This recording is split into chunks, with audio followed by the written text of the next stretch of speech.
दोस्तों आज की वीडियो आप सभी डिफेंस एस्पिरेंट के लिए इंटरेस्टिंग होने वाली है, क्योंकि आज की वीडियो में हम इंडियन आर्मी की उन रेजिमेंट या कोर को देखेंगे जो अपनी यूनिक आइडेंटिटी के लिए फेमस है। तो वीडियो को लास्ट तक जरूर देखें। देखिए, ऐसे तो इंडियन आर्मी के पर्सनल के पास मॉस्टैच रखने की परमिशन होती है, पर पर्सनल को ये भी साथ में मेक श्योर करना होता है कि मॉस्टैच की लेंथ टॉप लिप से नीचे ना जाए। पर अगर आप डोगरा रेजिमेंट से हैं तो आप लंबी मॉस्टैच रख सकते हैं। इतना ही नहीं, बल्कि इंडियन आर्मी की कई ऐसी रेजिमेंट है जैसे Rajput regiment, Rajputana rifles etcetera, जहां पर पर्सनल को स्पेशल अलाउंस दिया जाता है so that they can maintain their traditional fiercely curling moustaches. वही कोर ऑफ मिलिट्री पुलिस के पर्सनल्स को रेड बेरे, व्हाइट लैनियार्ड्स और बेल्ट से आसानी से आइडेंटिफाई किया जा सकता है। सीएमपी के अलावा इंडियन आर्मी में किसी भी आर्म्स या सर्विस के पर्सनल द्वारा रेड बेरे और व्हाइट बेल्ट नहीं पहनी जाती है। इसके अलावा आपको ये भी बता दूं कि corps of military police Indian army की पहली ऐसी कोर है जिसने अदर रैंक पर फीमेल कैंडिडेट्स को रिक्रूट करना स्टार्ट किया था। दरअसल जैन 2019 में गवर्नमेंट ने मिलिट्री पुलिस में वुमेन के इंडक्शन को अप्रूवल दे दिया था, जिसके बाद 8 मई 2021 में 83 वुमेन सोल्जर्स ने 61 वीक की इंटेंस ट्रेनिंग के बाद core of military police join किया। और इस तरह इंडियन आर्मी की सीएमपी अदर रैंक्स पर फीमेल को रिक्रूट करने वाली सबसे पहली कोर बनी। जिन्हें पता नहीं है उन्हें मैं बता दूं कि corps of military police Indian army की मिलिट्री पुलिस है, जिन्हें ट्रेन किया जाता है to handle prisoners of war, to regulate traffic and to handle basic telecommunication equipment। इसका रेजिमेंटल सेंटर कर्नाटका के बेंगलोर में मौजूद है। इसका मोटो है सेवा तथा सहायता और इसका रेजिंग डे 18 अक्टूबर को सेलिब्रेट किया जाता है। और अगर हम बात करें मैरून बेरे की, जिसे हर कोई आसानी से रिकॉग्नाइज कर लेता है, तो मैरून बेरे को इंडिया ही नहीं बल्कि ये पूरे वर्ल्ड में एसोसिएटेड है विद एयरबॉर्न फोर्सेस। और क्योंकि हम फिलहाल इंडियन आर्मी की बात कर रहे हैं, तो इस मैरून बेरे को पैराशूट रेजिमेंट के कमांडोज और पैरा ट्रूपर्स द्वारा पहना जाता है। अब सवाल आता है कि पैराशूट रेजिमेंट क्या है। तो पैराशूट रेजिमेंट इंडियन आर्मी की airborne and special force regiment है, जिसे 1945 में रेस किया गया था as part of British army, पर इसको वर्ल्ड वॉर 2 के बाद डिसबैंडेड कर दिया गया था और 1952 में इसे रीइशू किया गया as part of Indian army. Regiment में फिलहाल 15 स्पेशल फोर्सेस, 2 टेरिटोरियल और 1 राष्ट्रीय राइफल्स बटालियन मौजूद है।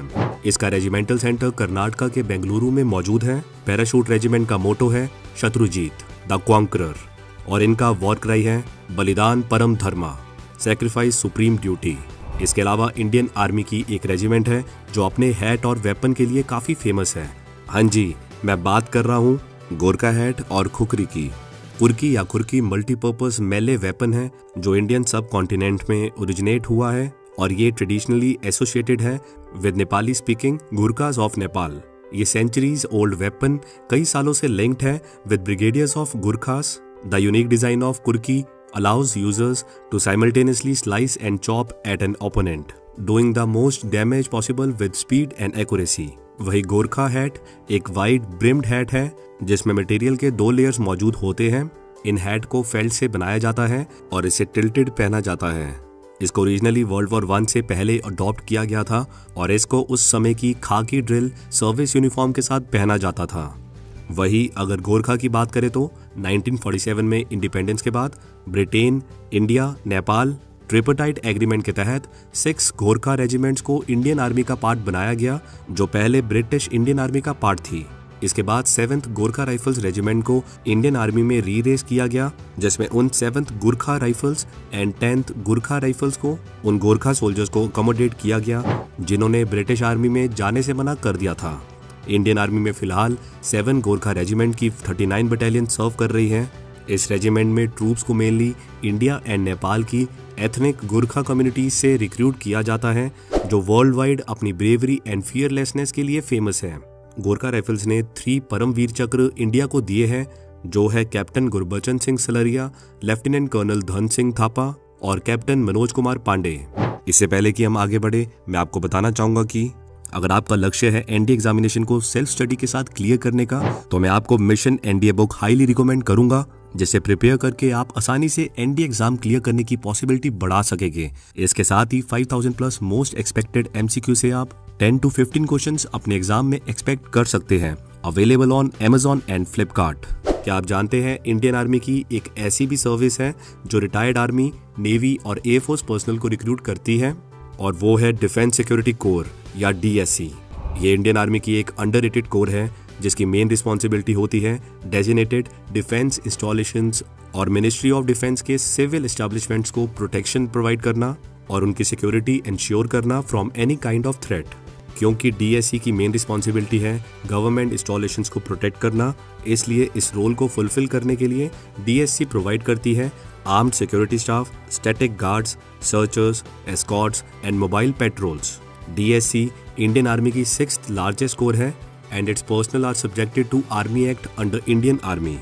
DSC पर्सनल को अभी तक 3 वीर चक्र, 1 कीर्ति चक्र, 4 शौर्य चक्र और 10 सेना मेडल्स मिले हैं। इसका मोटो है रक्षा तथा सुरक्षा और इसका रेजिंग डे हर साल 25 फरवरी को सेलिब्रेट किया जाता है।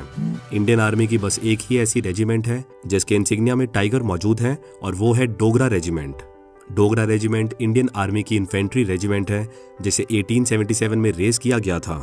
ये रेजिमेंट ब्रिटिश इंडियन आर्मी की 17th डोगरा रेजिमेंट से बनाई गई है, जिसमें बाकी सभी रेजिमेंट की तरह ट्रांसफर के बाद उसमें से न्यूमरल प्रीफिक्स को रिमूव करके इसको डोगरा रेजिमेंट का नाम दिया गया है। Dogra regiment fixed class combination है जिसमें 50% soldiers Himachal Pradesh, 25% soldiers Jammu and Kashmir और बाकी के सोल्जर्स को पंजाब के होशियारपुर, SBS नगर, पठानकोट और रूपनगर डिस्ट्रिक्ट से रिक्रूट किया जाता है। इवन इंडिपेंडेंस से पहले डोगरा रेजिमेंट के पास 2 विक्टोरिया क्रॉसेस, 44 मिलिट्री क्रॉसेस और 312 दूसरे अवार्ड्स मौजूद थे। इसका रेजिमेंटल सेंटर उत्तर प्रदेश के फैजाबाद में मौजूद है। डोगरा रेजिमेंट का मोटो है कर्तव्य अनवतमा, ड्यूटी बिफोर डेथ, और इनका वॉर क्राई है ज्वाला माता की जय, victory to goddess Jwala. Indian army में बस एक ही कोर है जिसमें डंगरीज पहनी जाती है और वो है army aviation core. Army aviation core या AAC इंडियन आर्मी की यंगेस्ट कोर है और ये इंडियन आर्मी का इंपॉर्टेंट कंपोनेंट है। 1942 में रॉयल एयरफोर्स में आर्मी एविएशन विंग की स्थापना की गई थी और first Indian air observation post को अगस्त 1947 में रेज किया गया था और 1986 में इस एयर ऑब्जर्वेशन पोस्ट को इंडियन एयरफोर्स से इंडियन आर्मी में शिफ्ट किया गया to form army aviation branch. और इस तरह 1 नवंबर 1986 को आर्मी एविएशन कोर अस्तित्व में आई। इसका मोटो है सुवेग एवं सुदृढ़, that is Swift and sure, और 1 नवंबर को AAC का रेजिंग डे सेलिब्रेट किया जाता है। इसके अलावा क्या आप जानते हैं इंडियन आर्मी की एक रेजिमेंट है जिसका रेजिमेंटल सॉन्ग काफी फेमस है। सॉन्ग का नाम है बदलू राम का बदन, जो असम रेजिमेंट का रेजिमेंटल सॉन्ग है। असम रेजिमेंट इंडियन आर्मी की इन्फेंट्री रेजिमेंट है जिसको 15 जून 1941 में रेज किया गया था by lieutenant colonel Ross Hauman. Regiment में टोटल 25 बटालियंस मौजूद हैं जिसमें 15 regular battalions, 3 Rashtriya rifles battalion, 5 territorial army battalions और 2 अरुणाचल स्क्वाड्स बटालियंस मौजूद हैं। इनिशियली रेजिमेंट में अनडिवाइडेड असम से रिक्रूट किए जाते थे जिसमें मेनली असम के अहोम्स होते थे, पर आज इस रेजिमेंट में 8 नॉर्थ ईस्टर्न स्टेट से रिक्रूटमेंट किया जाता है। ये इंडियन आर्मी की इकलौती ऐसी रेजिमेंट है जिसके इंसिग्निया में राइनो मौजूद है। इसका रेजिमेंटल सेंटर मेघालय के शिलोंग में मौजूद है। असम रेजिमेंट का मोटो है असम विक्रम, यूनिक वेलर, और इनका वॉर क्राई है राइनो चार्ज। इंडियन आर्मी में एक ऐसी कॉम्बैट आर्म है जिसके personal black uniform, brown shoes और अमेजिंग सेरेमोनियल यूनिफॉर्म के लिए फेमस है। जी हाँ, मैं बात कर रहा हूँ आर्मर्ड कोर की। आर्मर्ड कोर 1 मई को आर्मर्ड डे सेलिब्रेट करती है क्योंकि 1938 में इस दिन ही सिंडे हॉर्स पहली रेजिमेंट बनी थी जो हॉर्स से टैंक्स पर शिफ्ट हुई थी। इसके अलावा आर्मर्ड कोर की रेजिमेंट के नाम को लेकर काफी कंफ्यूजन होता है, तो चलिए इसको क्लियर कर लेते हैं। जो रेजिमेंट इंडिपेंडेंस से पहले फॉर्म हुई थी उनका नाम इंडिपेंडेंस के बाद भी वही रखा गया है, जैसे कि कैवलरी, हॉर्स, लेंसर्स। वही जो रेजिमेंट इंडिपेंडेंस के बाद फॉर्म हुई उनका नाम आर्मर्ड कोर रेजिमेंट के नाम से रखा जाता है। आर्मर्ड कोर रेजिमेंट्स के ऑफिसर्स और ट्रूप्स बाकी रेजिमेंट से बिल्कुल अलग ब्लैक कलर की बैरे पहनते हैं जो टैंक मैन को आर्मी में डिस्टिंक्ट आइडेंटिटी देता है।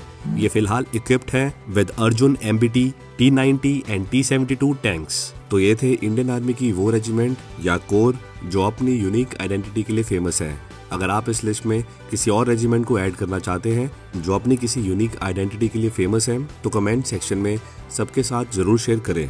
लाइक करें हमारी वीडियो को और हमेशा की तरह हमारी वीडियो को शेयर करते रहे। मिलते हैं अगली वीडियो में।